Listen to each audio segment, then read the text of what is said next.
Devocional, Juízes capítulo 19, em tempos de desordem moral e espiritual. Esse capítulo apresenta a razão para a guerra benjamita. Um levita havia se unido a uma concubina. Essa mulher adulterou e o abandonou, voltando para a casa de seu pai. O levita vai buscá-la. Na viagem de volta pararam em Gibeá, local que pertencia a Benjamim. Não encontraram ninguém para dar-lhes abrigo, então ficaram na praça com seus jumentos para pernoitar. Um velho homem da região de Efraim, mas que morava em Gibeá, passando por ali, ofereceu abrigo e proteção ao homem. É nesse momento que algo terrível começa a acontecer. A casa do homem é cercada por diversos homens perversos, que a Bíblia chama de filhos de Belial. Eles começaram a bater na porta, pedindo para que o anfitrião entregasse o homem que hospedou para que eles pudessem abusar sexualmente dele. O anfitrião estava sendo pressionado de modo avassalador. As mulheres naquele tempo eram vistas como propriedade, e de acordo com as regras de hospitalidade da época, o anfitrião deveria fazer de tudo para proteger o seu hóspede. Isso explica, embora não justifique, a atitude do velho homem anfitrião que ofereceu sua própria filha e a concubina do levita para que os filhos de Belial as levassem. Situação muito parecida a essa também é narrada em Gênesis 19. O fato é que os filhos de Belial não aceitaram a proposta e continuaram pressionando. O velho homem pegou da concubina do levita e a entregou aos homens. Eles abusaram dela a noite toda e a deixaram. Ao romper da manhã, a mulher caiu à porta da casa onde estava o seu senhor e ficou ali. Levantando-se pela manhã o seu senhor, abriu a porta da casa e a viu. Tentou falar com ela, mas ela não respondeu, pois já estava morta.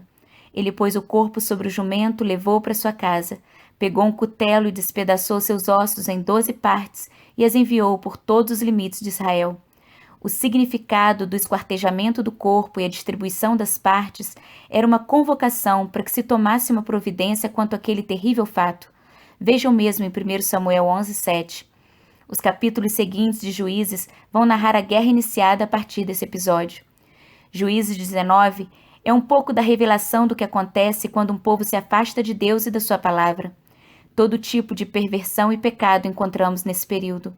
A expressão filhos de Belial é usada no Antigo Testamento para descrever pessoas que praticavam idolatria, bebedice, rebelião, sodomia.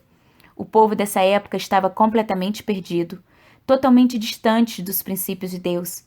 Quanta decadência existe numa nação que resolve tirar Deus do centro. Ao ler esse capítulo de Juízes, que você possa clamar, meu irmão, nessas duas perspectivas. Em primeiro lugar, que haja um rei sobre nós. O versículo 1 inicia com a famosa frase desse período de apostasia. Naqueles dias em que não havia rei em Israel, e o decorrer do capítulo vai detalhar uma série de pecados entranhados no povo naquela época. Que isso sirva de alerta para nós. Quando o povo resolve trilhar o caminho da apostasia, afastando-se de Deus e fazendo cada um o que parece bom aos seus próprios olhos, o resultado é a absoluta desordem moral e a decadência espiritual. Meu irmão, você tem experimentado de certa desordem e decadência na sua casa? Tudo parece fora de controle e cada um entregue à própria sorte? Tem convivido com pecados que deixariam qualquer um envergonhado? A minha oração hoje é que haja um rei sobre a sua vida, sobre a sua casa, sobre o seu casamento, sobre os seus filhos, sobre o seu ministério. Que o Rei Jesus governe, traga ordem, direção, princípios e propósitos para a sua vida e para a sua casa. E juntos podemos clamar também que haja um rei sobre a nossa nação. Que o Rei Jesus se assente no trono da nossa nação. Que haja um rei sobre nós. Em segundo lugar, que suportemos as pressões submissos aos princípios de Deus. Diz o versículo 22, enquanto eles se alegravam, eis que os homens daquela cidade, filhos de Belial, cercaram a casa, batendo à porta, e falaram ao velho senhor da casa, dizendo, traze para fora o homem que entrou em tua casa, para que abusemos dele. Muitas vezes nos sentimos pressionados assim, como se estivéssemos dentro de uma casa com uma multidão gritando do lado de fora, batendo na porta e querendo destruir a nossa vida. Podemos achar que não há saída, que não existe opção. Momentos em que a perseguição parece ser grande demais, o inimigo parece ser forte demais e a vitória parece estar distante demais. Em momentos de pressão, Somos tentados a usar de estratégias para negociar princípios, para abrir exceções, para relativizar verdades. Meu irmão, se lutarmos com as armas humanas, com estratégias meramente culturais, teremos perdas irreparáveis.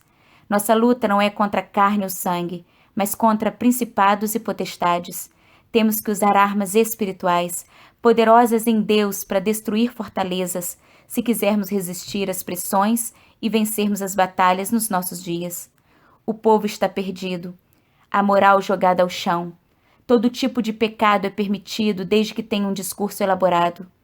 Numa falsa liberdade, nossa nação tem se prendido cada vez mais ao pecado.